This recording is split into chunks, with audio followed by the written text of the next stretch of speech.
এই যে ভিডিওটি এখন দেখছেন, একজন ভদ্রলোক একটা দুধের ড্রাম নিয়ে গিয়ে গঙ্গার জলে সেই দুধটা ফেলছে। সবচেয়ে অদ্ভুত ব্যাপার, তার পাশে কয়েকটি বাচ্চা সেই দুধটা নেওয়ার জন্য থালা বাটি নিয়ে তারা ঘুরে বেড়াচ্ছে, অথচ তিনি তাদেরকে সরিয়ে দিচ্ছেন।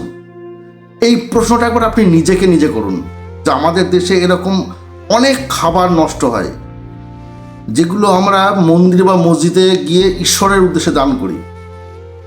মনে হয় যে ঈশ্বর তিনি কি চান যে মানুষ অভুক্ত হয়ে পড়ে থাকুক? তিনি কি চান যে যে সমস্ত পথশিশুরা বা দরিদ্র মানুষরা না খেতে পেয়ে ঘুরে বেড়াচ্ছে তারা না খেয়ে ঘুমাক? আশা করি তিনি চান না, কারণ ঈশ্বর হচ্ছেন পরম পিতা, আর পিতা কখনো চায় না তার সন্তানরা অভুক্ত হয়ে ঘুমুক। তাই এইভাবে ঈশ্বরের উদ্দেশ্যে বা আল্লাহর উদ্দেশ্যে বা প্রভুর উদ্দেশ্যে কখনোই খাবার নষ্ট করবেন না। চেষ্টা করবেন সেই সমস্ত খাবার গরিব মানুষের হাতে তুলে দেওয়ার চেষ্টা করবেন, যারা অভুক্ত আছে, যাদের প্রকৃত চাই সেই খাবারটা তাদের হাতে তুলে দেওয়ার, তাতে করে অন্তত তারা অভুক্ত হয়ে ঘুমোবে না।